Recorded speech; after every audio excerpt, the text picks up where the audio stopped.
Perkenalkan, nama saya Ita Sustawati dari kelas 12 MIPA 1. Saya akan menerangkan tentang cara pengambilan close up. Close up yaitu cara pengambilan dari bahu sampai ujung kepala. Sekian, terima kasih. Medium close up merupakan menampilkan gambar sebatas dada sampai atas kepala. Fungsinya untuk mempertegas profil.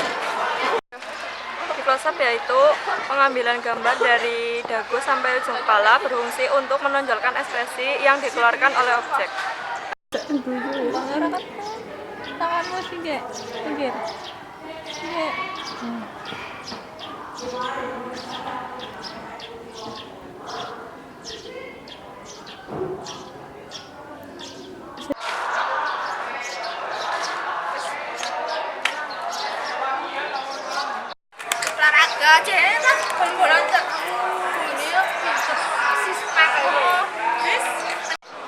Medium shot adalah menampilkan bagian badan dari pinggang sampai atas kepala.